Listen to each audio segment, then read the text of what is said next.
So, as we have seen in the previous video, in the very first game of the 1886 World Chess Championship against Zukertort, Steinitz scored a very convincing, very brutal victory with the black pieces and took the lead in the match. So of course, since he had white pieces in the very next game, and given the style of that convincing victory, it was kind of expected that he would build upon his success in the very second game. However, was not the case, and this is what happened. So in the second game, which we will examine from the black perspective again, spoiler alert, Steinitz opened with the white pieces and played 1e4. So in contrast to Zukertort, who was kinda prone to doing some other things, especially with white, Steinitz was very classical player and he mostly played 1e4 throughout his career. And Zukertort replied with 1e5, in contrast to his repertoire with white, which was very modern and very diverse, so to speak, or uncharacteristic of the times. With white, he played very classically, almost exclusively 1e5 in reply to 1e4. And after knight to f3, by the way, in his youth, Steinitz was more a gambit player, aggressive player, a romantic player. But then somewhere along the way, in the 70s, he developed this new teaching, this foundation of positional school, which was kind of flawed, but that still caused quite a stir, because then he outlined that sacrificial and attacking chess is not the only way to play chess, which was prevalent at the time, and it led to some debates even after, for example, in his matches with Chigorin, to which we will get to. But all that aside, let's just say that Steinitz was primarily playing knight f3 and then doing different things with white. And Zukertort played knight to c6, and now Steinitz played 1d4. Even so, going into the so-called Scotch opening.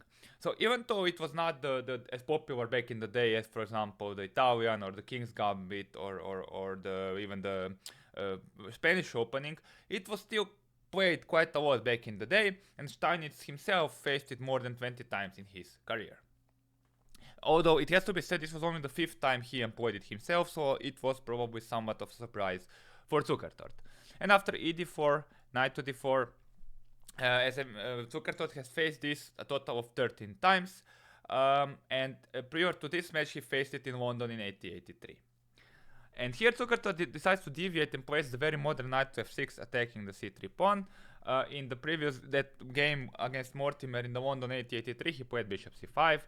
And after knight to f6, nowadays a big modern main line is knight to c6, leading to the so-called, what was it named, Mises variation, I think, named after Jack Mises. Doesn't really matter. But knight c3 is played defending the e4 pawn, and now we have actually transposed to a variation of the so-called Scotch 4 knights, because obviously all the 4 knights are in the board. And this variation is also kind of popular nowadays at all levels, although it is relatively considered to be sort of a harmless for black, or leading to sort of a drawish positions where it's very difficult for white to play for win. Although there is some venom for sure. And after bishop b4, which is the main line, pinning the knight and threatening knight e4, the main line continues knight to c6, b takes c6, bishop to d3, defending the pawn. And now d5 is only one of the only possible moves here, but it's very consistent, striking in the center. It is very thematic for black in these e4, e5 structures to strike with d5. And I once read in some old book that if black is able to play d5 under good circumstances, he has almost always equalized in the king's pawn openings. Modern theory shows it is not necessarily the case, or not so simple, but still, it is a good rule of thumb to follow. And nowadays, apart from e5, which is the main move, people also started playing bishop to d2, intending to sacrifice the pawn for the two bishops after bishop c3, and now I don't recall knight e3, or I don't recall the line, sorry, but basically this is the idea, to give up the knight on c3. But okay, ed5, cd5 is still like more popular. And after castles, bishop to g5, we kind of have a starting theoretical position of this entire variation. So we have this strange position where black has a worse pawn structure with 3 pawn islands, but where they have this open b file to create some problems, and where also they have this kind of dangerous pawn duo in the center of the board that can be pushed and can be used to gain some spaces. So with his last move, white is pinning the knight and potentially intending to create some pressure against the d5 pawn, maybe with a move like queen f3 and so on. And now black plays c6, reinforcing the pawn for the moment. And now Steinitz plays a little bit of a strange move, knight to e2. Nowadays, queen f3 is more popular, pressuring this knight, and potentially, in some cases, intending to go into an endgame, for example. I don't know, after bishop d6, for example, bishop g5, queen f6, queen f6, gf6. This is sort of a typical endgame for this variation, where black has a horrible structure, but they have the two bishop pair and the position is relatively open. This, by modern standards, is considered to be relatively drawish. But after knight to e2, bishop to d6, but the problem here is that the queen can't jump above the knight, so now the setup is less harmonious. And here Steinitz goes even wrong even further by playing knight to g3. This is a bad mistake because it allows a lot of play for Zukertort. So here h6 first happens, kicking this bishop, and now you don't want to give up the bishop, bishop f6, queen to f6, because you are not getting anything. You are just giving a bishop pair for nothing. You are not even doubling the pawns, and this is very desirable for black. So after bishop to d2, the problem is knight to g4. And now there are all kinds of threats associated with the queen h4 and knight to f2. And it's kind of indicative that the computer wants to play h3. It looks crazy to do so because after knight to f2, we are deflecting the defender of the g3 knight, and after king to f2, there is queen to h4. But here the computer insists that after queen to f3, f5, king g1, bishop to g3, we will exchange the one pair of bishops and eliminate the opponent's bishop pair, and then this bishop will be a bit restricted by its own pawns. So it is kind of indicative that the engine already wants to give up a pawn to eliminate the advantage, instead of allow what happened in the game, which is bishop to e2, queen to h4, and now knight f2 and queen h2 are threatened, and there is really nothing better than bishop g4, queen c1. And this endgame should be considered extremely favorable for black, especially by modern game standards, because they have the bishop pair for nothing, and in a relatively open position, and with proper play, this already should in itself is a sufficient reason for to claim that black is clearly better. Although, yeah, now a little bit strange things start to happen. So first of all, black plays bishop to e2, kind of cheekily exploiting this pin on the knight, because after knight to e2, queen to h2 wins on the spot. But the problem is that this kind of improves the positioning of the rook on e1, and after bishop a6, now this bishop is somewhat not ideally placed on this diagonal. And also this bishop rook has been activated for no reason. So here, going back here, probably it was better to I don't know, to maybe place the rook here, or to retreat the bishop on this diagonal and not to give a tempo for the rook e1. So quite quickly, Zukertort starts to misplay the position a little bit. And now bishop c3 is played, and now the problem is that bishop e5 can be played. And also the problem is that now d4 is no longer possible with the rook on e1, because if you play d4 here, rook e4 attacks the queen and simply collects that pawn. Thank you very much. This would be usual reply to bishop on c4 3, so we are kind of trying to kill this bishop as black, but we can't for small tactics. And here Zukertort plays f5. Probably it's better to play some normal move, like maybe rook e1, maybe. Okay, you need to be careful a little bit, but probably preventing bishop e5 with something like rook e8 was nominally better, but okay, he went f5, full aggression. The problem with this move is that it creates some squares and weaknesses, and here rook e6 immediately exploits this, creating some pressure on the 6th rank. Rook a d8 defending the bishop, and now queen to d2. Now white is bringing the rest of the pieces and not fearing really the f4 push. There is no reason to fear this, and we are controlling d4 even further a little bit.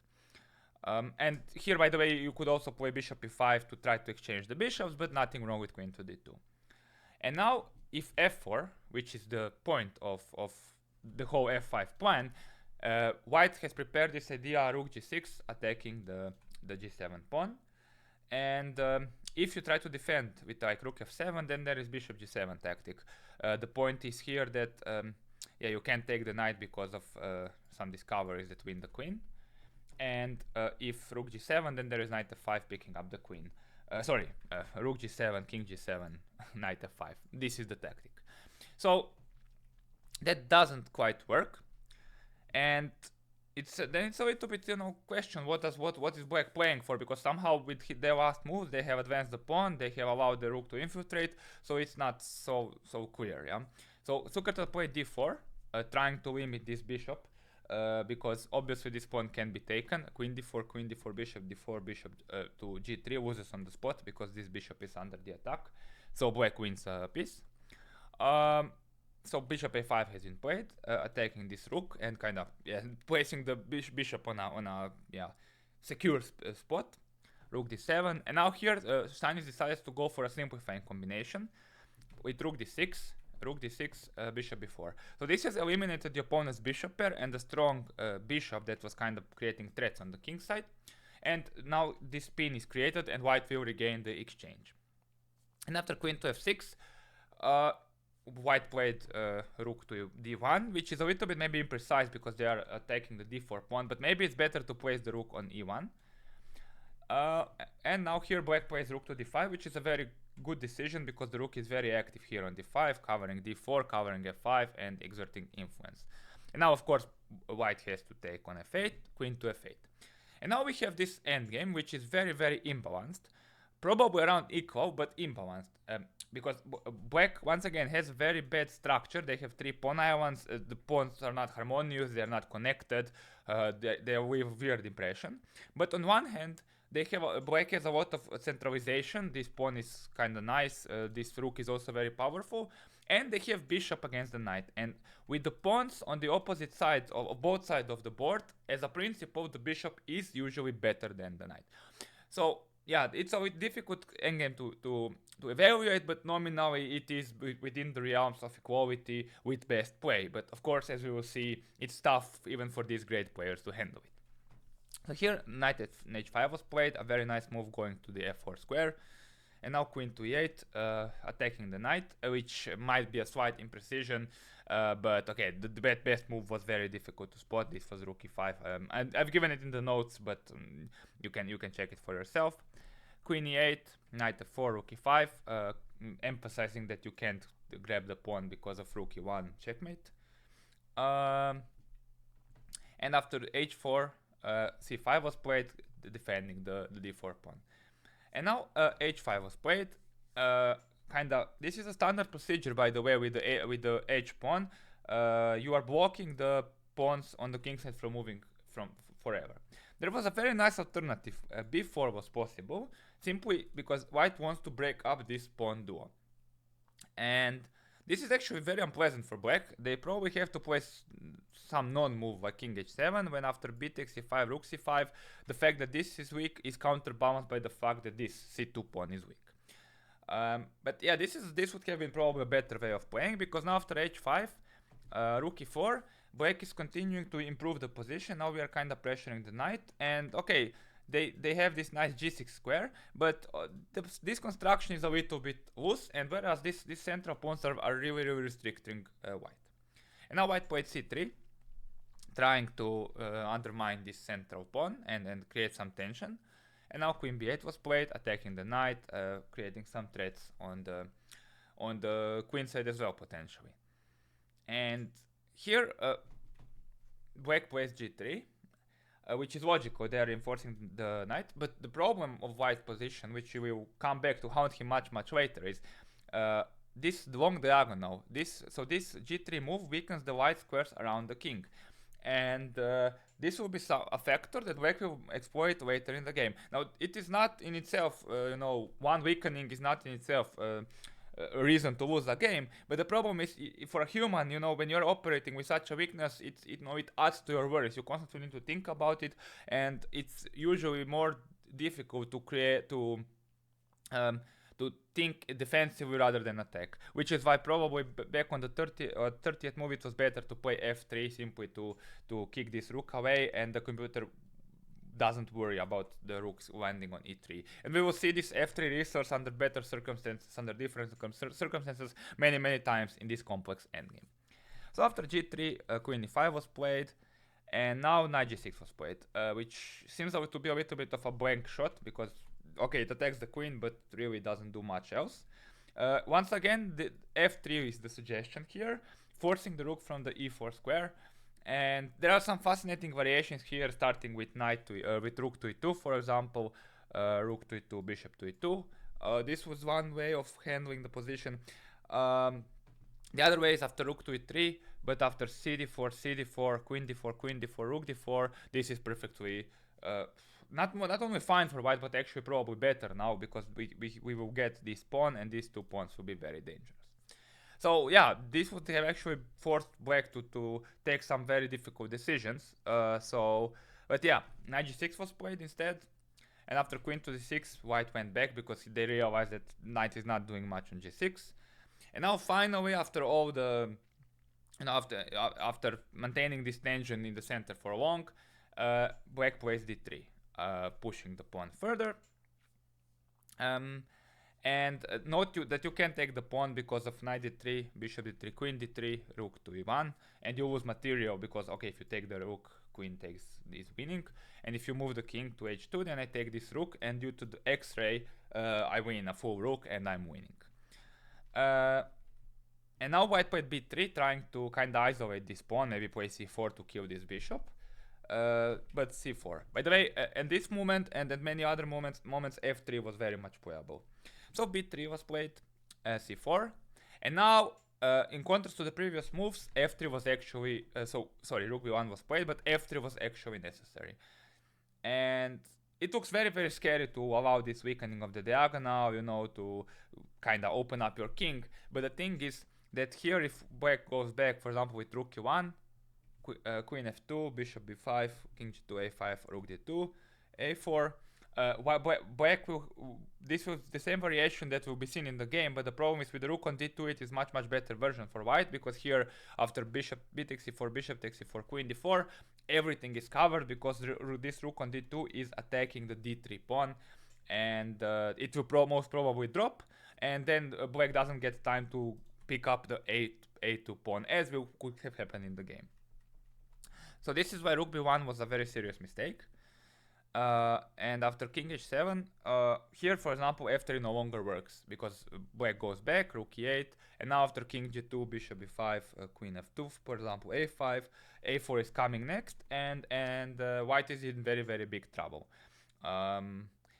Because, for example, after rook b2, a4, b takes e4, bishop takes e4, queen d4, c d4, the rook is not on d2, so this pawn is not threatened. And now, for example, black can go for rook e1, rook d2, rook a1, and if we win this pawn, then the endgame is completely hopeless for black. Sorry, for white. So that is why this doesn't work. Instead, king h2 was played. Trying kind of to get away from this diagonal, or maybe prepare f3, I don't know. But here queen b6 was played, threatening f2 and also pinning the pawn. And now king g1, the final mistake. Rook b2 was actually probably necessary, but it is natural that you don't like rook e2 and you didn't want to think about it. And this leads to some fascinating variation where black almost gives up a full rook. You can find it in the notes, but okay. It's difficult to judge these things, but yeah, in general, this king h2, king g1 doesn't leave the best impression here. It seems to me as if Steinitz couldn't have decided how to handle the position and what defensive setup to choose, because Zukertort very, very skillfully put him under a lot of pressure, in the style of a very modern grandmaster. And here, bishop b7 was played. Zukertort starts to create pressure on the long diagonal, but this is not the most precise formulation of the same idea. Because here it was probably better to first move the rook away to clean up this diagonal, and only then to try to switching the forces to the long diagonal. Because here, for example, if rook f1 to try to cover the white squares and play f3, now I can take this pawn, cb3, ab3, queen b3. And this is completely won because this pawn is passed, this pawn is passed, and yeah, this is just winning for black.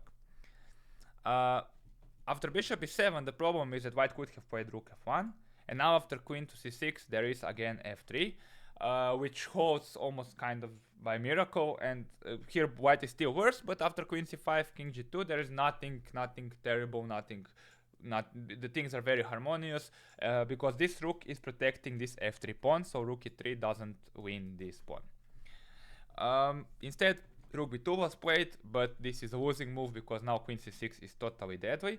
Now the threat is to give a check and deliver checkmate on h1. No, not on g2, sorry, because the knight is covering it. And after f3, queen c5.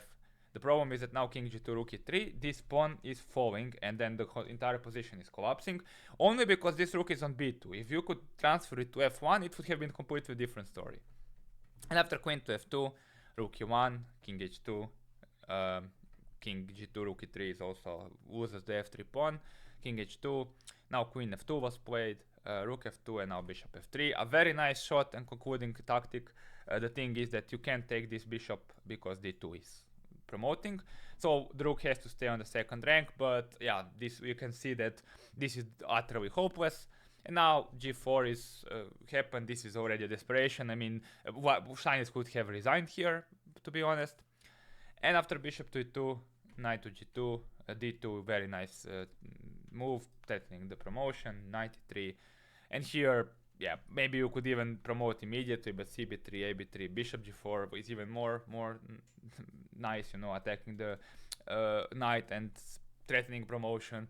And here Steinitz finally decided to resign, and Zukertort amazingly and with quite some style managed to level the scores.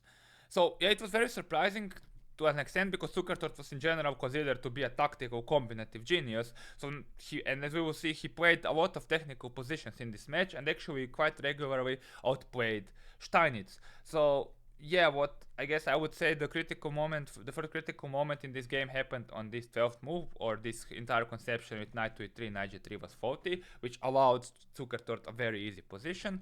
Then already here maybe this slight misplay by black was not the most accurate, but still they had a pretty reasonable position. And in this endgame, which was fairly level and equal, I think the white's main problem was that they were playing too passively. For example, here they didn't go for some drastic measures, which I'm sure many modern grandmasters would do.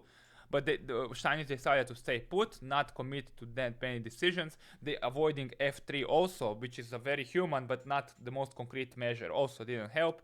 And ultimately, little by little, Zukertort skillfully created small problems, which is how you win these positions in general. And yeah, ultimately managed to trick them in a very difficult position. Steinitz simply collapsed under the pressure. So very, very model, very big psychological win, and a very nice way to get back into the match. So this concludes this video devoted to the second game of the Steinitz-Zukertort 8086 World Championship match. As usual, you can find the game in the Witcher study and also as a free PGN to download on my blog. The links are provided in the video description below. If you have enjoyed this video, make sure to subscribe, like it, or share it with friends. If you're interested, feel free to check the other videos devoted to other games from the match or anything else on the channel. And if not, I'm looking forward to seeing you in the next one. Thank you for watching and see you soon.